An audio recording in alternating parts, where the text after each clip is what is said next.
Our next speaker is maybe he's too late at his time now. He's Professor Caijan Shi from China. Maybe it's 12 or 13 hours difference. And he's still welcome. Yeah, I'm still here. That's fine.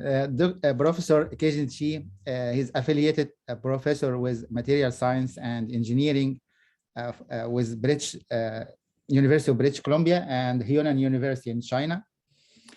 He's a member of Engineering Academy of Ukraine and National Distinguished Expert of China, and Director of Key Laboratory of Building Safety and Energy Efficiency of Ministry of Education in China.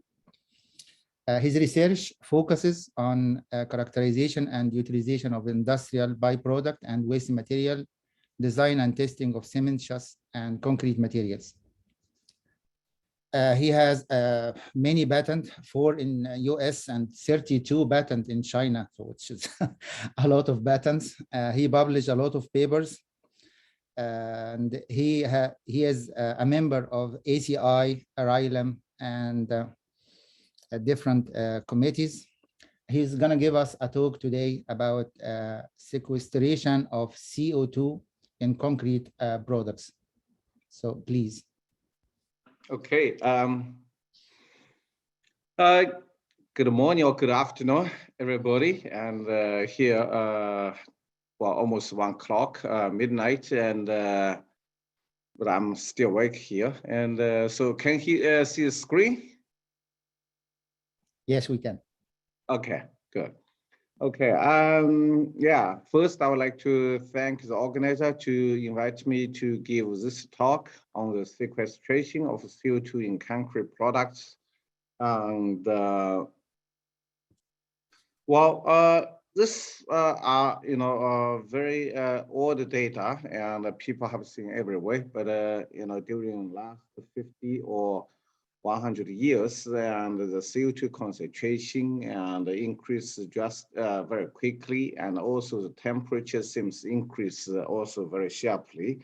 And well, actually, we did some calculation in China's cement industry, contribute about 14% of the CO2 of the total, and worldwide about 10%.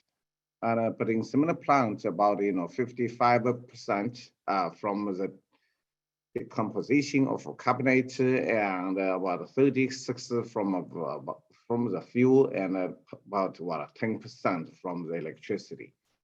And well, actually, this is I think from a Karen original idea. We are looking all those different new binder, and I think during past 10, 20 years, and while carbonate binder become a very interesting topic, and actually it's also attracting more and more research all over the world, and I think this is probably the bottom line of the new binder.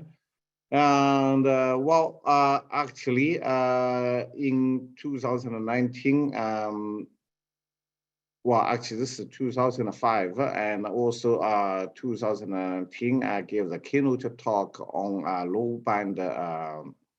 low carbon binder. And but when I look at the literature, mainly we can find those 3 categories of materials: alkali activated material, and a carbonate binder, and also billet, yeelanite based binder. And while a lot of people probably are familiar with the alkali activated material, and if you look at the publication, and a lot of papers on this topic become most downloaded, most cited paper. And but on the other hand, if you look at the publication during past 10 years, and carbonate binders are attracting more and more people. And while the whole world has been working on CO2 capture and utilization for almost 20 years. And well, 2 years ago, a cement plant in China, they built 50,000 ton CO2 capture plant, and but on the other hand, the problem they got the CO2 but don't know where to go. So last year, actually, they captured only about 3,000 or 4,000 CO2. And if we look at those the formation process of carbonate, and basically they are three basic process. And the first is direct carbonation, and basically calcium react with carbonate ion and to form calcium carbonate. And the second process is dimethyl carbonate, and the third one is microbe-induced calcium carbonate precipitation. And if you look at the morphology, and they are very different, and but actually,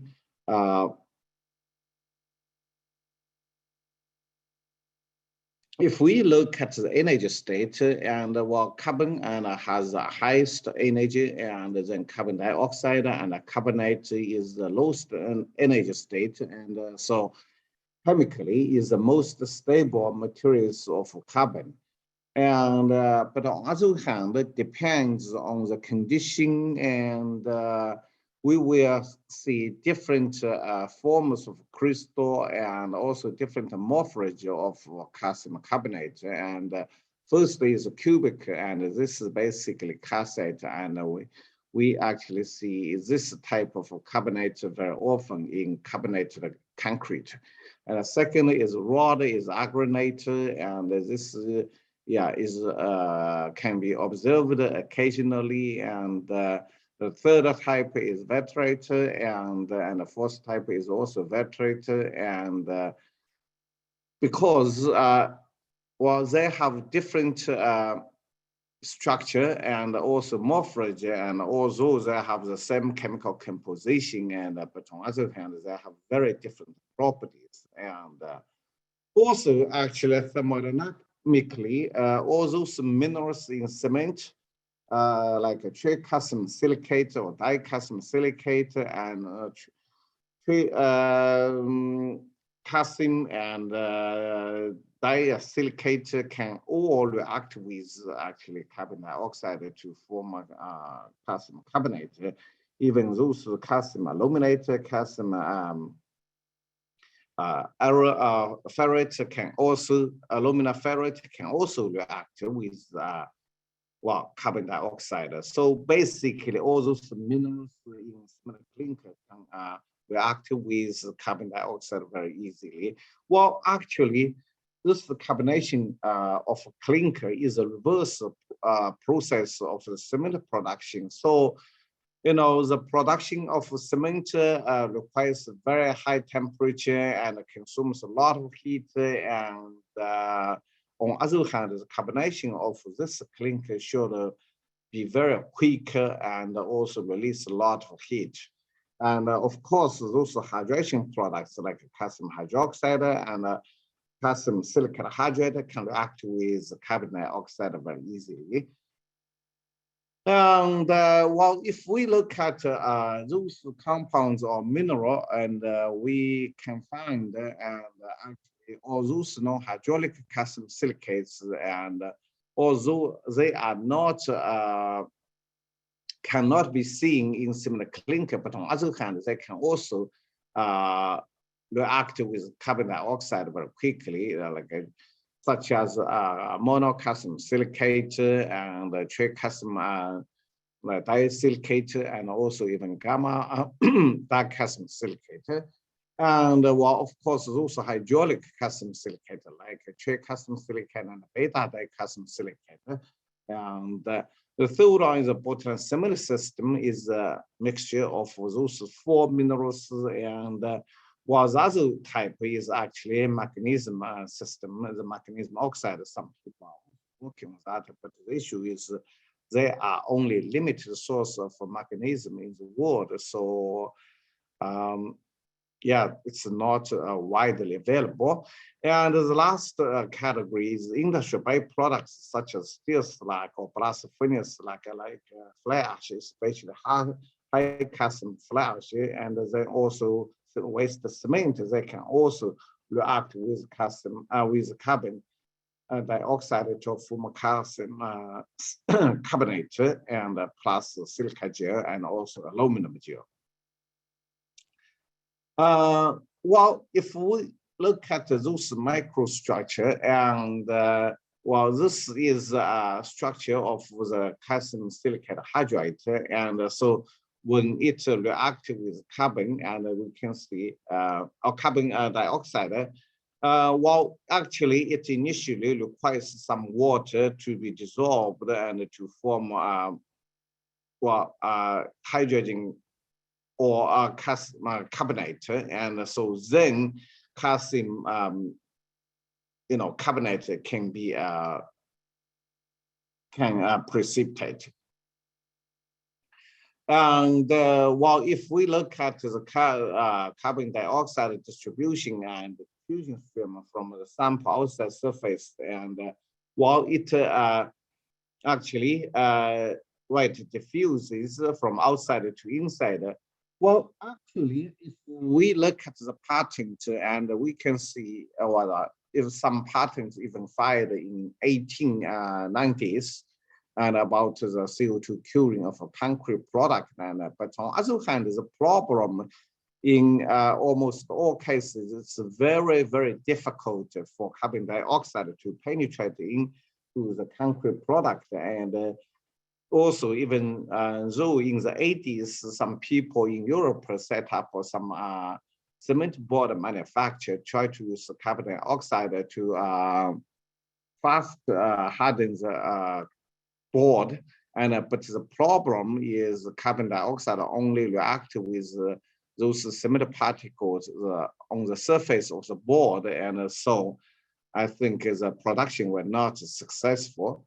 And well, actually, in the year about 2000, and start to look at this. Initially, I look at the concrete block. I thought, well, it's very porous, and the moisture should be, or the carbon dioxide should be easily to go inside of these blocks. And then in the laboratory, I built this setup. Actually, it's a paint spray, and with some small pressure, and but then I found it's still very difficult to for CO2 to penetrate into inside. And then when I look at the sample, I found the well compacted block actually, although they are very porous, but on the other hand, all those pores inside the concrete are filled with water. So there is no way almost for CO2 to go inside. And so then, well, I tried a different way to remove some those moisture in those large pores. And so initially, I dried those specimens in the windy air, and what I used to find in the laboratory, and then also control the relative humidity of the air from 35 to 80%.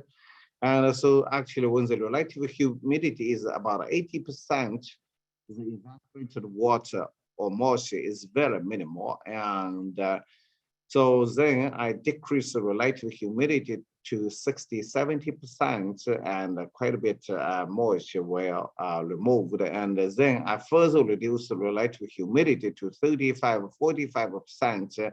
The moisture inside the specimen could be removed very quickly, and then reach the plateau at about 80%. And then I expose those specimens to CO2, and then I found, well, if the specimen were pre-dried or preconditioned in a moisture of 80%, and the CO2 curing degree, which is defined as a carbonated cement, to the 2,2 cement in the specimen, and reached about 10%. This means only about 10% of cement can be carbonated. And then if we look at the specimen preconditioned in 60–70% relative humidity environment, and so initially the CO2 curing degree increased very quickly, and after about 150 minutes of preconditioning, and then it reached the plateau about 25% of carbonated cement. And then for the specimen preconditioned in 35 or 45% relative humidity, and within very short drain time period, and the CO2 curing degree could reach about 25%. But on the other hand, as the preconditioning time increases, and then the CO2 curing degree actually decreases. And but on the other hand, we also notice that if the relative humidity is too low, and then sometimes the specimen could be cracked during the drying process. So if we look at those results, and we can conclude on a 60–70% relative humidity should be a good preconditioning condition. And while importance of preconditioning, actually this is a drawing from Dr. Meng, and so actually she drawed the process with those figures. And so if it's overweight and all those pores fill with water, and it's very difficult for CO2 to go inside. And but on the other hand, if it's too dry and a lot of CO2, but on the other hand, very limited moisture inside the pores, and then it will be very difficult for carbon dioxide to be dissolved.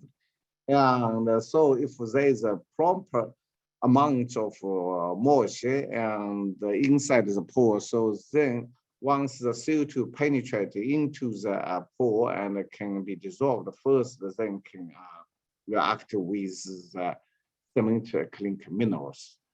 And while during the experiment, we also recorded the temperature, and so for this batch, actually, we did not pre-dry it, and so even in this case, after 15 minutes, the temperature of the specimen still could have reached about 45 degrees C, and it's quite high. And but if we precondition it, and after about 10–15 minutes, the temperature reached 60 degrees here, and later on in some experiment, actually, we recorded temperature about 80–90 degrees C. So carbonation really, release lots of heat.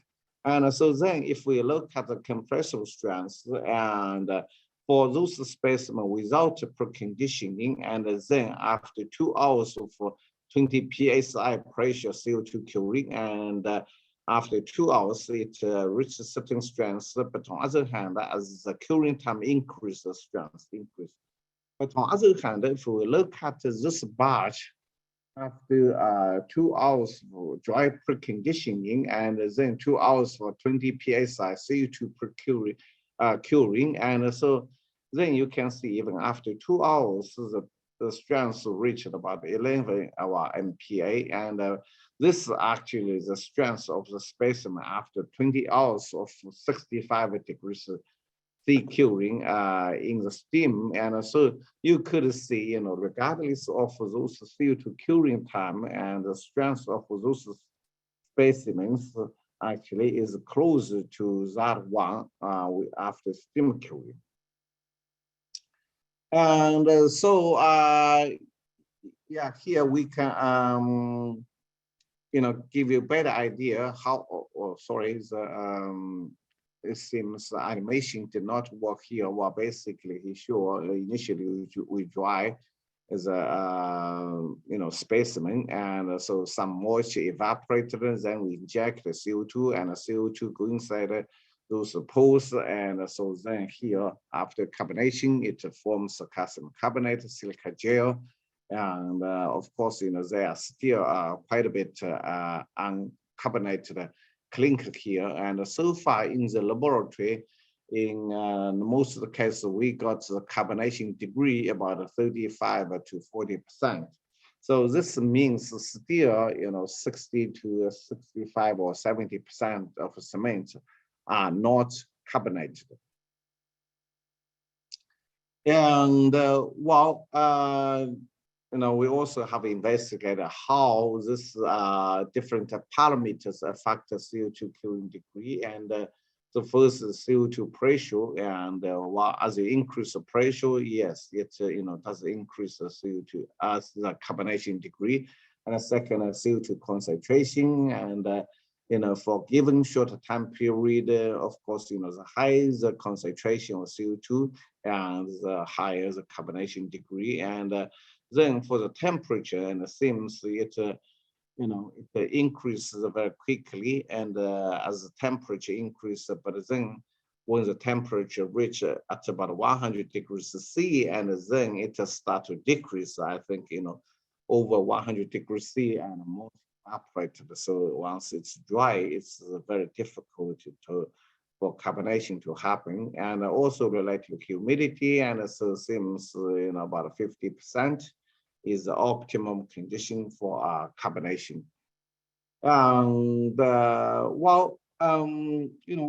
are working on different technical processes to try to increase the carbonation degree. And so initially we come up with the idea, use some custom carbonate as a seed for carbonation. And so actually this is the control batch, and this is with 5% addition of calcium carbonate powder. And so you could see, and this is 10%, this is 20%, and so you can see, wow, when we added 5 to 20% of calcium carbonate seed, and it did increase the CO2 curing degree. And but on the other hand, if we look at the compressive strength and 5% addition of calcium carbonate seeding, and it slightly increases strength, and 10% of calcium carbonate seeding, and give an equivalent strength. And but on the other hand, if 20% of calcium carbonate is added, and the strength decreases, and because those extra calcium carbonate powder added act as a filler in the system. And when we examine the microstructure of those sample and SEM, and we could see those calcium carbonate particles, and also some of them, and stay together here.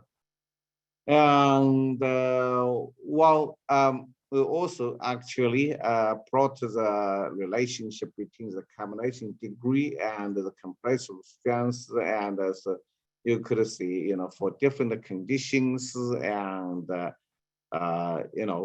results are different. There are some difference, and so actually this is compressive strength, and so you could see the higher the strength, as a higher carbonation degrees, a higher compressive strength. And so and there's was dashed line and a hollow dotted, it's actually left axis, those hollow, and but on those solid and filled dots, and right axis, and this 28-day compressive strength after further water curing. And so actually you could see after further water curing, and the strength will continue to increase. Of course, when we expose the specimen to CO2, and so actually we did detect the different format of calcium carbonate, including aggranate, cassate, barytate, and but on the other hand, it depends on concentration of carbon dioxide, and the quantity of formed calcium carbonate are different for given time period. And but on the other hand, after a short time period of CO2 curing, there are still a lot of unreacted similar clinker mineral like calcium silicate, dicalcium silicate, and existing in the sample. And if we examining the morphology of this product, and this actually after 4 hours of moisture preconditioning, you could see some crystallized hydration product here, and actually almost all similar particles are coated with amorphous hydration product, and so then this is actually after 4 hours of moisture preconditioning, then goes through CO2 curing. You could see, and those crystallized hydration product disappeared, and we could see some small grain here. And this actually is a picture of a sample after 4 hours of dry preconditioning, and we could also see, the hydration product. Those are actually amorphous gel coated on the similar particles, and but then after CO2 curing, and then we could see a lot of grain here, and actually with EDX analysis, we found that actually those particles are mainly calcium carbonate. And yeah, in the laboratory, we further examined those hydration product with high resolution microscope, and so you could see, very clear, and this actually calcium carbonate, and this aggranate, and so, well, actually, all those seashells are mainly aggranate and some organic materials. So actually, from this picture, you could see, this aggranate are mainly needle like compounds, and so it should have very good binding property. And so now we are trying to control the carbonation condition to acquire the aggranate product. So in that way, the property of the carbonated product will be better than a calcium-based product, a cassette-based product. And and actually high resolution as TM, we could see actually much better this morphology, or even the structure of those carbonate, and so you could see here, very clear the structure of cassette. And while we actually also examined the silica gel formed during the carbonation, and we separated the actually, or we extracted those gels, silica gels, from the carbonated product with some acid, and after several dissolution and filter process, so finally we got some pure silica gel, and we also compared the extracted silica gel with the laboratory silica gel, and so we found, they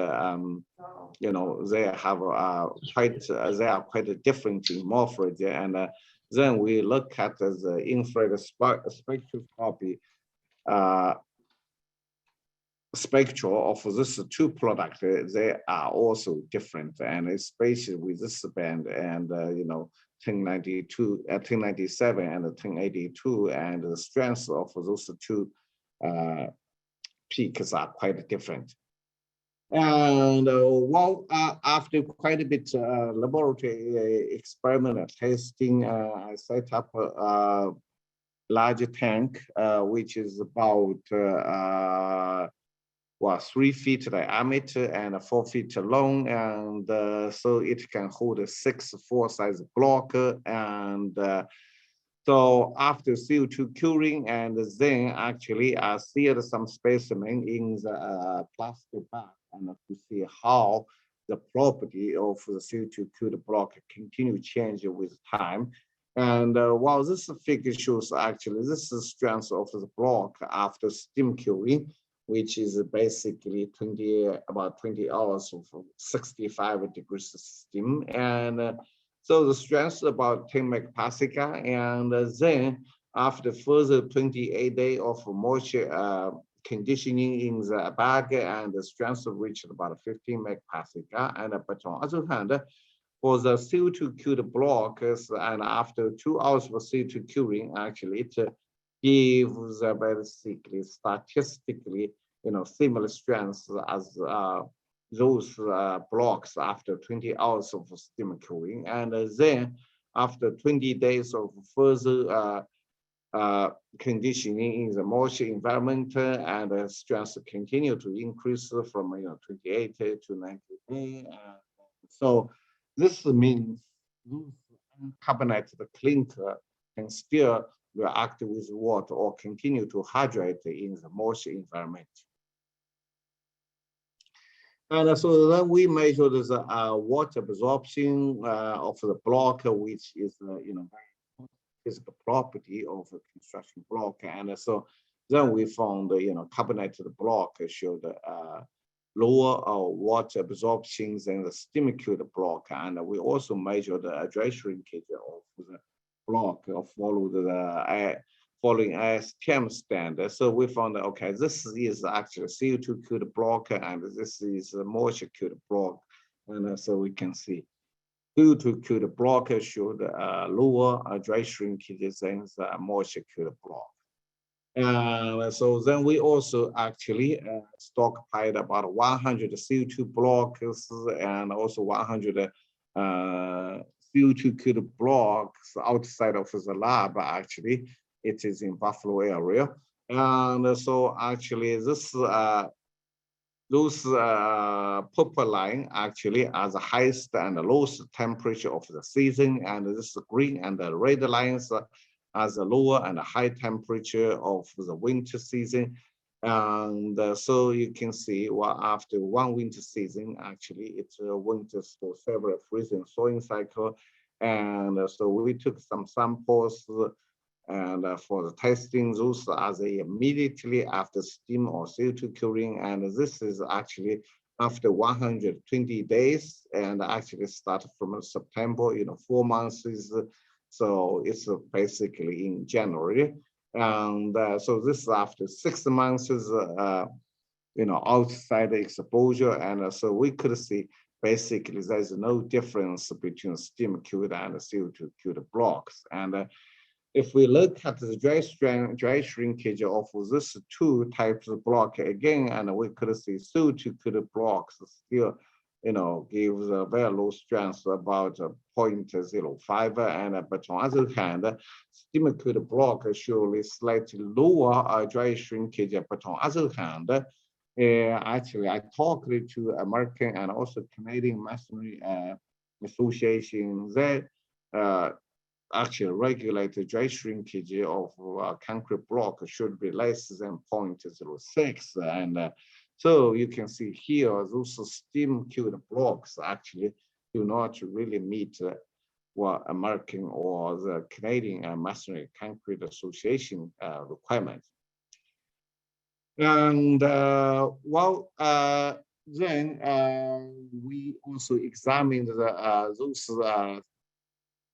specimens after further water curing, after CO₂ curing. And so we could see, lot of hemicarbonate and also monocarbonate formed, and also a lot of edge hinjate and formed in those further water cured specimens.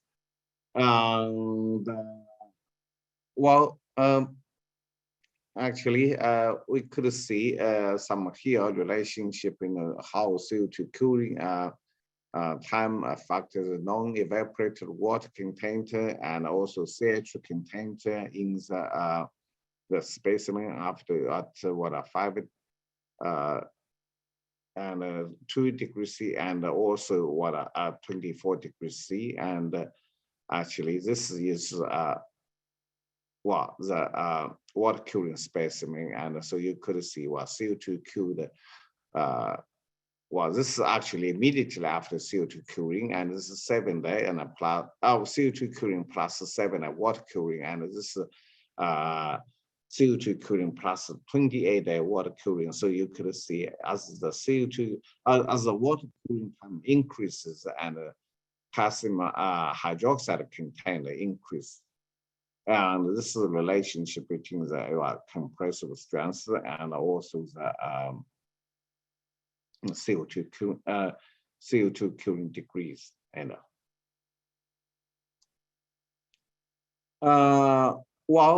if we try to describe those processes, well, basically those after the tricasm or dicasm silicate and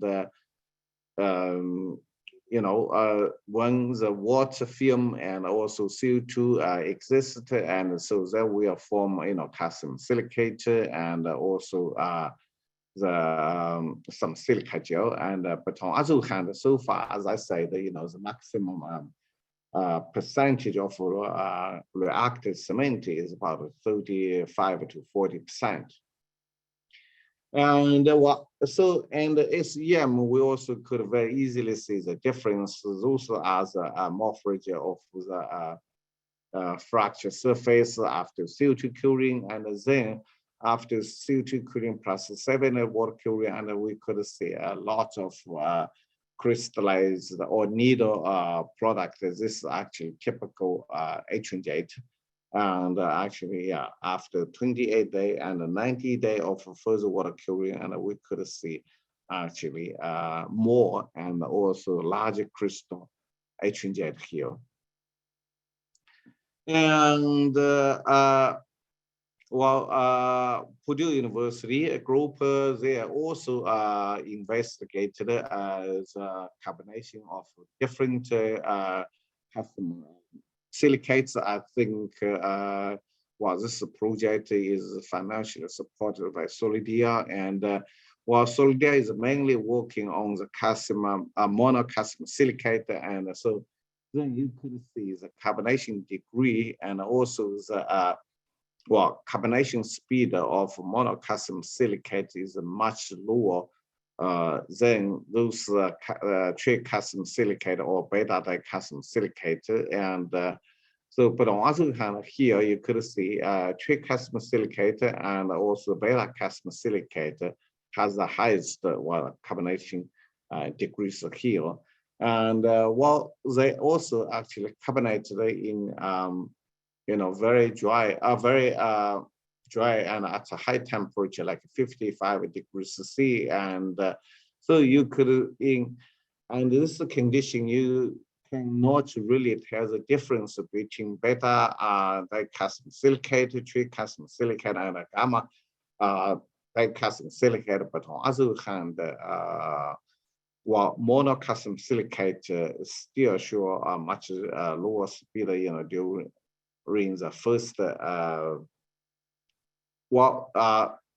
during actually from basically several hours to about 60 or 70 hours. And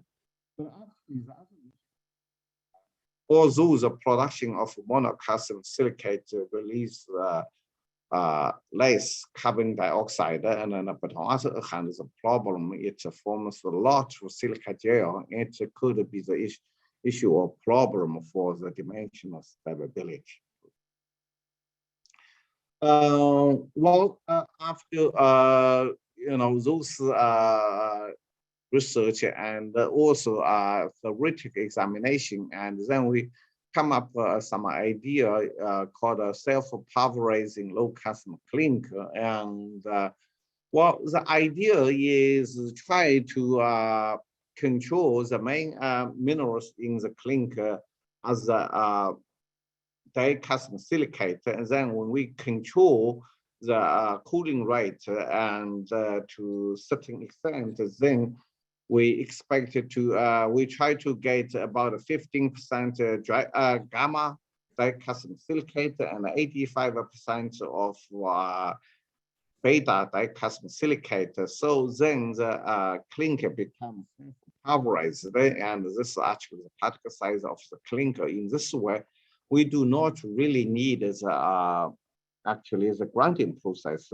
And but on the other hand, the beta dicalcium silicate can continue to hydrate after CO2 curing, and unlike the monocalcium silicate, once the CO2 curing is over and the properties then will not continue to develop.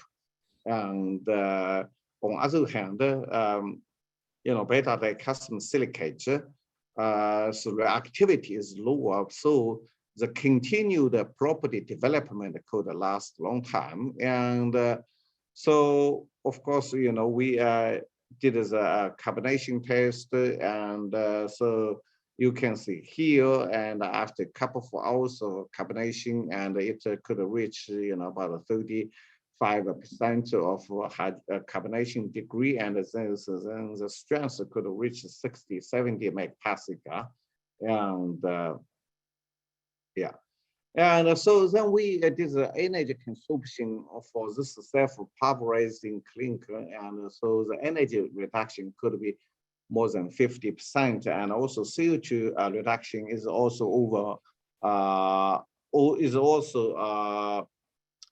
reduced, you know, more than 50% compared to the ordinary Portland cement. I think, you know, this is could be a new clinker for the CO2 cooling process. Excuse me for just interrupting you. I think we already also consumed the time of question now. So, okay. We are okay. Skip so some of the other content and come to the last part of I would like to share here. And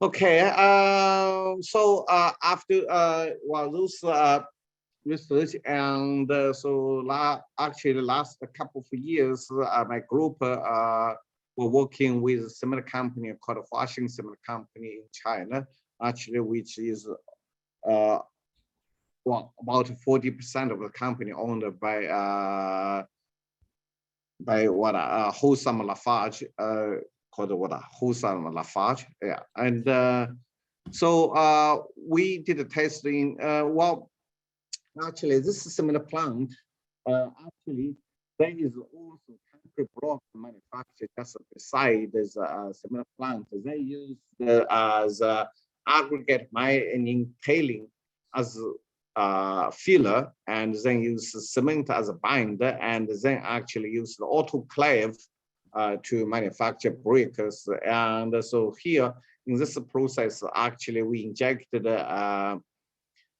the kiln emission gas into the kiln, and so then after a certain time period of curing, and we got excellent blocks. And so on December 28th, we had a press release actually after 1 week of continuous production, and we got product, and actually the strength of the bricks were over 15 megapascal, which meets the Chinese requirements for this concrete block. And so, yeah.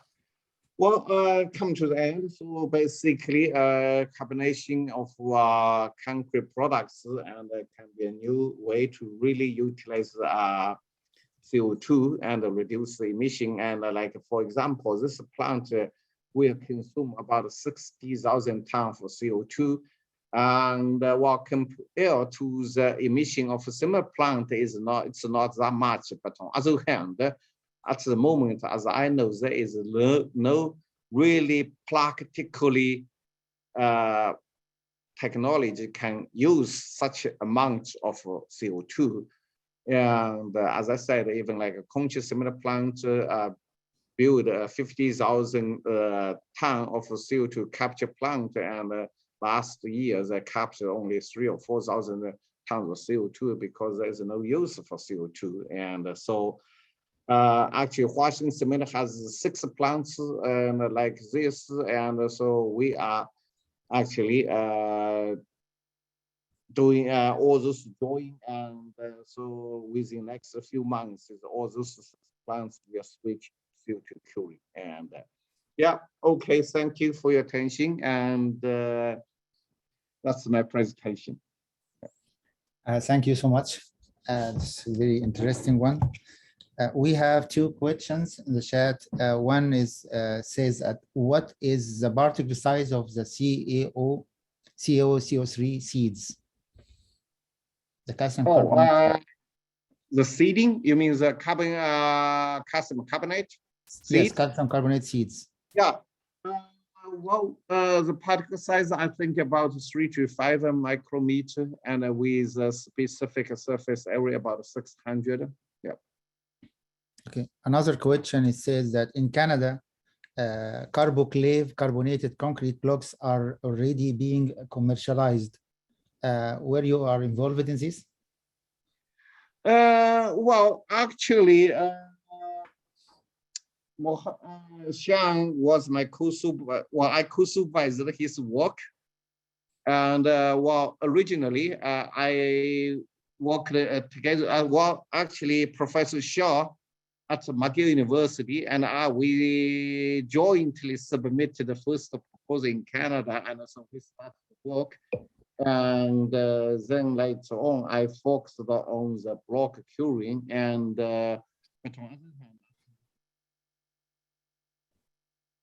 okay, great. group. And yeah, I know how they come from actually. Yeah.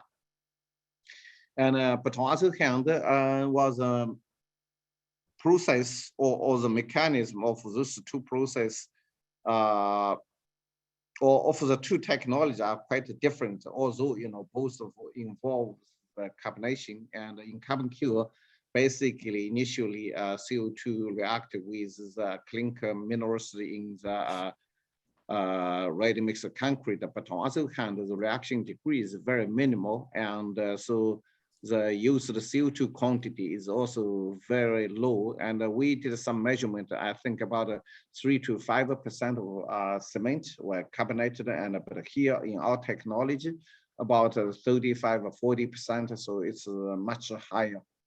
Yeah. Again, thank you so much.